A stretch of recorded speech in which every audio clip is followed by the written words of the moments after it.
오늘 본문은 이런 내용입니다. 하나님께서 포로로 잡혀가 있는 이스라엘 백성과 유다 백성을 이제 에레미야를 통하여서 포로에서 해방되어져서 자유를 얻게 될 것을 예언한 말씀입니다. 이 소식을 듣고 이제 살았다 해봐. 이제 살았다. 이제 됐다. 도움의 손길이 왔구나. 이렇게 생각하면서 감사한다는 거예요. 그리고 감사와 즐거워하는 소리가 나오리라. 아멘. 그래서 이 하나님의 예언의 메시지를 듣고, 이 예언의 메시지는 바로 복음이거든요. 듣고 감사하며 즐거워한다. 할렐루야. 그 소리가 나오리라. 왜냐하면 그 후반절에 보니까 그들을 번성하게 하리니 그들의 수가 줄지 않고, 또 내가 그들을 존귀하게 하리니 비천하게 되지 아니하리라. 이렇게 말씀을 하시는 거예요. 이해되시죠? 포로로 끌려가 있는 자들에게, 이스라엘 백성과 유다 민족에게 에레미야를 통하여 자유될 것을, 포로에서 해방될 것을 예언한 말씀이다. 아멘. 가난한 사람들에게 부가 오고 있다 이렇게 하면 기쁘죠. 병든 사람에게 너는 치유된다 하면 기쁘죠.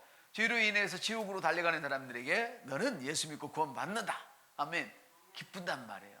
지금 여러분 그 즐거운 마음과 즐거운 마음으로 하는 찬양을 오늘 염두에 두시고 함께 말씀을 받았으면 좋겠습니다. 오늘은 추수감사 주일입니다. 지금까지 삶을 살펴보면 주님께서 매우 자비로우시고 우리에게 대하여 친절하셨다는 것을 발견할 수 있습니다. 만일 우리 주님께서 율법의 말씀대로 행한 대로 갚아주셨다면 저부터 시작해서 여러분 여기 앉아 있거나 서 있을 사람이 제 생각에는 아무도 없을 것 같아요. 그런 하나님은 우리를 향해서 오래 참아주시고 인자와 공의를 베풀어 주셨습니다. 그래서 오늘 이 자리에 있게 된 것입니다. 주님께서 우리에게 보여주신 사랑과 자비와 은혜는 정말 너무나 놀랍습니다. 그래서 주님께서 우리를 위해서 행하신 일들을 기념하고 감사함에 있어서 4가지 중요한 사실을 오늘 여러분과 함께 나누기를 원합니다. 주님께서 여러분을 위해서 행하신 일들을 기념하고 감사함에 있어서 4가지 중요한 사실은, 첫째로는 감사의 기도입니다. 따라할까요? 감사의 기도. 지금까지 여러분의 심령으로 주님께 감사의 기도를 드리고 가장 성공적인 한 해를 주신 것에 감사하시기를 바랍니다. 어떤 사람은 이런 말을 좀 이번 해는 최악이었어 말하는 분들이 계실 수 있어요. 그렇지만 그렇게 말씀하시지 마십시오. 복음은 우리에게 믿음을 주시고 소망을 주시고, 할렐루야, 그 소망을 붙들게 하십니다. 이것이 믿음입니다. 그런데 안 되었다고 해가지고 코로나 때문에 올해 죽었어 이런 말을 하게 되면 내년에 코로나가 끝나도 죽게 되는 것입니다. 그래서 먼저 감사의 기도를 심령으로부터 주님께 감사의 기도를 드리십시오. 그러니까 심령으로 주님 감사합니다 한번 해볼까요? 주님 감사합니다. 이렇게 여러분이 해야 된다는 거예요. 올해가 이 최악 가운데서도 가장 성공적이었습니다. 물론 다른 해도 더 성공적이었지만 그 성공적인 해에 올처럼 어려움이 있었다면 그때는 망했죠. 그렇죠? 그런데 이렇게 어려운 시대에도 이렇게 된 것이 바로 올해가 가장 성공적이었습니다. 아멘. 이것이 바로 뭐냐면 미래를 예언하는 거란 말이죠. 그래서 여러분의 심령으로 감사가 자유롭게 흘러나오도록 하십시오. 할렐루야. 그래서 감사한 일이 생길 때마다 감사하는 것은, 그것은 감사가 빈약한 것입니다. 일이 안 될 때에도 여전히 감사하시기를 바랍니다. 성경은 계시록 1장 9절에서 이렇게 요한은 이야기합니다. 요한 사도는 여러분의 형제이며 예수 안에서 환난과 나라와 인내를 함께 나누는 사람인 나 요한은 하나님의 말씀과 예수의 증인 때문에 pat모섬에 있었습니다. 지금 요한은 그 춥고 아무도 없고 정말 헐벗어 가지고 밤모섬에 유배되어 있는데 뭐라고 얘기냐면 나 혼자만 밤모섬에 있어. 난 너무 억울해. 이렇게 말하지 않았어요. 뭐라고 했어요? 여러분의 형제이며 예수 안에서 함께 환난을 당했고 그 환난을 통해서 함께 인내를 가지고 있던 우리 형제, 우리는 하나입니다. 할렐루야. 그래서 나의 인내는 여러분의 인내이며 할렐루야, 나의 환난은 여러분의 환난이고 여러분의 환난은 나의 환난인 것입니다. 할렐루야. 다시 말하면 오늘 예배하는 추수감사주일 예배는 저와 여러분이 이러한 성도가 되어야 된다는 것이죠. 나만 챙기는 게 아니에요. 내 유익만을 챙기는 게 아니에요. 내 유익이 너의 유익이고 너의 유익이 내 유익이에요. 이걸 성경은 몸이라 그럽니다. 교회라 그럽니다. 예수 그리스도의 몸이라 그럽니다. 할렐루야. 때문에 교회 때문에 어려움을 당할 때도 감사 기도할 수 있는 사람이 진짜 신앙인입니다. 아멘. 첫째로 감사의 기도라고 말씀드렸습니다. 두 번째로는 감사의 예배와 찬양입니다. 기도만 하는 것이 아닙니다. 감사의 예배와 찬양인데 영으로부터 흘러 넘치는 열정적인 찬양으로 오늘처럼 할렐루야. 반주에도 막 건반이 무겁게 움직이는 게 아니라 그냥 막 살아서 역사한 피가 예수의 피가 튀는 것처럼 통통통통 튀는 할렐루야. 이런 반주가 돼야 됩니다. 이런 찬양이 되어야 된다는 것이죠. 할렐루야. 영으로부터 흘러나오는 열정적인 찬양의 가득 찬 감사, 열정적인 찬양으로 가득한 감사. 아까는 기도의 감사였잖아요. 이건 찬양의 감사인 거예요. 아멘. 우리는 슬픈 그런 곡조의 찬양을 부르면서도 우리 영은 기쁜 거예요. 울고 있는 형제여 왜 찬송을 잃었는가. 어떻게 했어요? 바울과 실라가 그 어려움 가운데서 감사로 찬양할 때에 족쇄가 풀렸잖아요. 할렐루야. 그래서 우리는 어떤 경우에도 찬송으로 감사를 하는 거예요. 잠언 27장 9절은 이렇게 말씀하고 있습니다. 기름과 향이 사람의 마음을 즐겁게 한다고 말씀을 하십니다. 아멘. 이거는 뭐예요? 이런 예배가 신령과 진정으로 드리는 예배라는 것이죠. 할렐루야. 이런 예배 속에서 온갖 문제가 해결되는 거예요. 오늘 주님은 본문에서 말씀하셨죠. 감사하는 그들에게서 감사하는 소리가 나고 즐거워하는 찬송 소리가 나리라. 할렐루야. 감사하는 그 기도 소리, 즐거워와 찬송하는 그 찬송과 함께 뭐가 따라와요? 주님께서 그들을 번성케 하리니, 내가 너를 번성케 하리니, 너희들이 비천하게 되지 아니하리니. 할렐루야. 이런 역사가 일어난다는 것이죠. 할렐루야. 그래서 세 번째로는 뭐냐면 하나님께서 여러분의 삶 속에서 행하신 일들을 말하는 것입니다. 이것이 감사의 증언입니다. 그래서 이렇게 말씀하시죠. 예수의 피와 증언하는 말씀으로 이겼느니라 말씀을 하시잖아요. 어린 양의 피와 증언하는 말씀으로 이겼다고 합니다. 무엇을 증언해야 합니까? 하나님이 나를 위해서 이루신 일들을 증언하십시오. 간증하라 이 말입니다. 간증은 또 다른 간증을 몰고 오게 된 것입니다. 불평은 또 다른 불평을 몰고 오게 된 것입니다.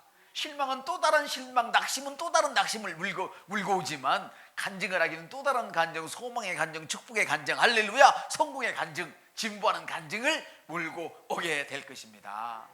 아멘. 그래서 우리는 어떠한 경우에도 오늘 추수감사주일이지만 아무것도 없어서 주님께 주일 헌금 수준밖에 드릴 수 없어서 드렸을지라도 우리는 낙심하는 말을 해서는 안 된다는 거예요. 하나님으로부터 얻지 못한 것처럼 말해서는 안 된다는 거예요. 이미 다 주셨어요. 그런데 우리가 감사의 기도를 드리고 감사의 찬송을 할 때 다른 더 많은 것들이 내려온다는 것이죠. 할렐루야. 구원으로 끝나는 게 아니란 말이에요. 그 구원 너머에는 축복이 기다리고 있는 거예요. 아멘. 그렇습니다. 여러분, 연말까지 이루기로 했지만 아직도 이루어지지 않았다면 그 이루어지지 않은 목표에 대해서 골똘하게 생각하지 마세요. 앞으로 한 달 반 동안 이루어질 일을 기대하세요. 이루실 하나님께 감사하고 찬송하세요. 할렐루야. 오히려 여러분의 심령 속에 있는 기쁨으로 기도하고 찬송하라, 이런 이야기입니다. 아멘. 그것이 될 거라고 선포하는 것입니다. 이것이 간증입니다. 이것이 증언입니다. 하나님은 우리에게 영적인 토대이자 믿음의 토대를 주셨습니다. 그것만 해도 감사할 수 있습니다. 아무것도 없지만 나를 구원하시고 하나님의 영을 내게 주신 주님, 할렐루야. 그리고 내가 아무것도 가진 것이 없지만 그 믿음, 하나님이 정하신 그 믿음을 내게 주셨기 때문에, 그 믿음, 겨자씨만한 그 믿음이라도 주셨기 때문에 그걸 가지고 내가 생명으로 역사하면 모든 채전의 나무보다 커서 공중의 새들이 깃든다. 나와 우리 가족뿐이 아니라 우리 가족을 통하여, 나를 통하여, 우리 가족을 통하여 다른 사람들이 구원받는다. 다른 사람들까지 축복을 받게 된다. 나의 축복이 다른 사람들에게까지 그 축복의 영향력을 미치게 된다. 이런 것을 꼭 기억하실 수 있었으면 좋겠습니다. 사랑하는 여러분, 미래에 대한 소망이 없는 사람은 아무도 없습니다. 하나님께서는 이미 우리에게 미래에 대한 소망을 주셨습니다. 이제 이 소망을 우리는 믿음으로 붙잡기만 하면 됩니다. 람보하기만 하면 됩니다. 할렐루야. 그러므로 하나님이 여러분들을 위해 이미 이루신 일들을 간증하고 앞으로 이루시게 될 일들에 대하여 간증하며 계속 감사하시기를 바랍니다. 오직 흠없고 점없는 어린 양 같은 그리스도의 보배로운 피로 우리는 만들어졌습니다. 베드로전서 1장 19절처럼 우리는 보통 사람이 아닙니다. 그리스도의 생명으로 만들어졌기 때문에 우리는 그리스도의 생명으로 사는 것입니다. 할렐루야. 예수 자랑과 간증이 우리 삶에서 나타나야 합니다. 그게 바로 계시록 아까 말씀드렸던 12장 11절이죠. 우리 형제들이 어린 양의 피와 자기들이 증언하는 말씀으로 이겼다고 말씀을 합니다. 아멘. 그래서 우리는 예수를 자랑하고 하나님이 우리를 위해서 이루신 일들을 생명처럼 자랑을 해야 됩니다. 성경은 그렇게 기록됐습니다. 죽기까지 자기들의 생명을 아끼지 않았다. 예수를 자랑하고 간증하는 그 일을 생명처럼 여겼다는 것입니다. 누가 너 예수 믿고 복 받았다면 죽여버릴 거야. 그래도 좋아. 나는 죽어도 좋아. 나는 자랑하고야 말 거야. 이렇다는 이야기입니다. 할렐루야. 여러분, 예수와 간증을 생명처럼 하십시오. 아멘. 네 번째로는 이미 여러분 다 하셨지만 감사의 예물을 드리는 것입니다. 따라합시다. 감사의 예물을 드리는 것입니다. 잠언 27장 9절은 이렇게 말씀합니다. 기름과 향이 사람의 마음을 즐겁게 하나니. 저는 지금도 있잖아요. 지금도. 물론 그보다도 100배, 1000배 더 많이 헌금을 하셨지만 우리 권사님 중에 한 분이 신앙이 아주 요만할 때, 겨자씨만한 믿음을 갖고 있을 때, 그때 당시에 봉투에 다 우리 교회 헌금 봉투에 가장 큰 데 넣었는데 200만 원이 들어갔어요. 만원짜리가. 터질 것 같았어. 근데 그 헌금을 하고 뭐라고 말씀하셨냐면 이거를 담아놓고 잠을 못 잤어요. 빨리 드리고 싶어서. 아멘? 이것만이다. 바로 우리는 주님께 예물 드릴 때 이런 자세로 드리는 것입니다. 힘에 겹도록. 그러나 목사가 헌금하세요 이게 아니라 자원하는 마음으로, 그것도 힘에 겨운데 즐거움으로. 여러분, 직장에 나가서 제 간증을 한번 하죠. 제가 아주 힘들게 살은 그런 흔적을 지닌 사람이에요.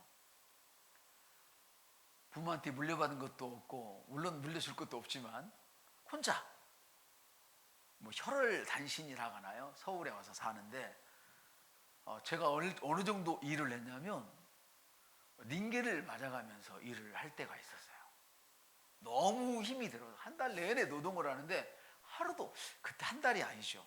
그때 114세대의 대해 아파트를 짓는데 한 3개월 동안 내가 하루도 안 쉬고 3개월을 정말 밤 야간 작업까지 할 정도로 그렇게 열심히 일한 적이 있었어요. 이때 닌게를 맞아가면서 일을 했던 기억이 있어요. 그런데 피곤하고 힘이 들어도 하나도 억울함이 없어요.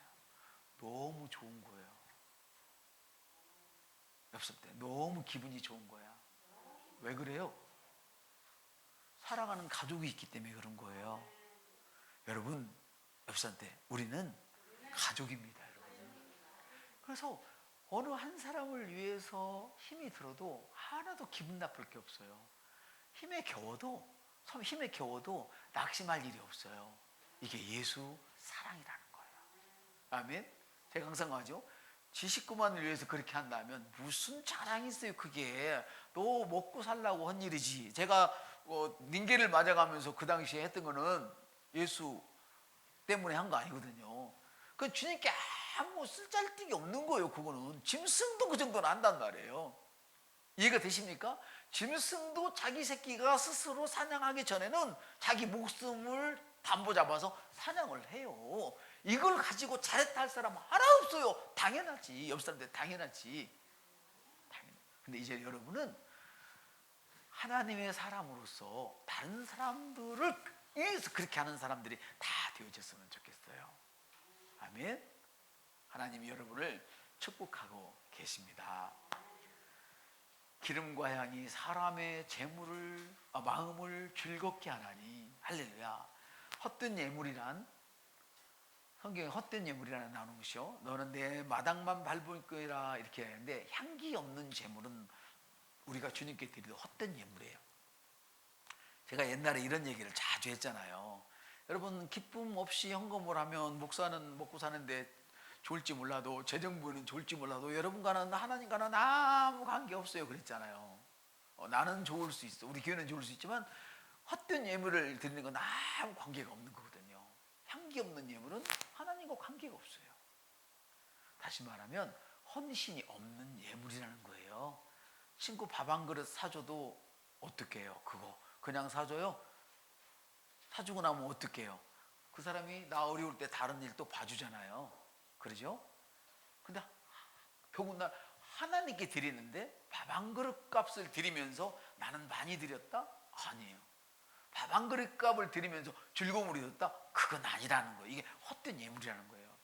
그래서 향기로운 기름과 향이 있는 예물은 어떤 거라요? 어떤 거라고요? 힘에 겹도록, 그것도 자원하는 마음으로 즐겁게 드리는 거예요. 이런 자들에게 하나님께서 번성의 축복을 더하실 것이라고 오늘 본문을 통해서 말씀하시는 것이죠. 오늘 주님께 특별히 감사헌금을 하고 또 주님을 위해서 드린 여러분들에게 하나님께서 놀라운 축복으로 미래를 향하여 더 쏘아 올려줄 것입니다. 그래서 오늘 여러분이 이 메시지를 듣고 예배를 통해서 감사의 분위기를 집까지 가지고 가셔야 됩니다. 옆 사람한테 이 감사의 분위기를 집에까지 가지고 가세요. 여기서 끝나는 게 아니에요. 집에까지 가지고 가셔서 하루 중 정해진 시간을, 따라해요, 하루 중 정해진 시간을 스스로 아니면 가족과 함께 기도하고 찬양하는 시간을 꼭 가지시기를 바랍니다. 여러분이 하루 종일 감사와 찬양이 넘치게 하십시오. 할렐루야. 그래서 하루 종일 감사와 찬양이 넘치게 하는 것은 그리스도가 우리의 모든 것이기 때문입니다. 돈이 우리의 모든 것이 아닙니다. 그리스도 안에 건강이 있고 그리스도 안에 돈이 있습니다. 순서를 어기지 마십시오.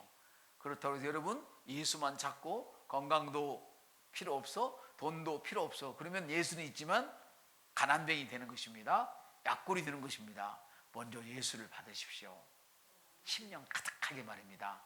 그리고 주님이 원하시는 재물의 그런 그 원리를 아십시오. 돈의 흐름을 잘 파악하시라는 겁니다. 이런 얘기라면 믿음 없는 목사, 영적이지 않은 목사라고 얘기했지만, 저는 재정을 영적으로 공부해보면 할수록 정말 영적인 목사는 돈의 흐름을 잘 성도들이 쫓아가도록 도와주는 것이 영적인 목사이고, 병든 자에게는 건강을 잘 쫓아가도록 도와주는 것이 진짜 목사이다. 영혼 구원만이 아니라 죄에서 구원받아 천국 가는 것뿐이 아니라, 왜냐하면 우리는 천국에 입성하기 전까지 이 땅에 살고 있어야 된단 말이에요. 아멘. 그래서 저는 어떤 문제를 만나면 거의 뭐 잃어볼 때도 있지만 거의 그 문제를 가지고 꼭 기도를 해요. 또 어떤 특별한 문제들이 있잖아요. 내 주위에 우리 일가 친척이나 다른 주위들에 그런 기도 제목이 부탁이 들어오면 그 일이 끝날 때까지 뭐 여러 가지는 같이 할 수 없어요. 밥 먹을 때니까 딱 하나는 꼭까지 합니다. 아멘. 사랑하는 성도 여러분, 여러분에게 오늘 이 감사의 분위기, 이 분위기를 집에까지 가져가셔서 우리가 적어도 며칠 날이죠? 그 성탄절 예배는 적어도 드려야 될 테니까 그때까지 여러분 안녕하시기를 바랍니다.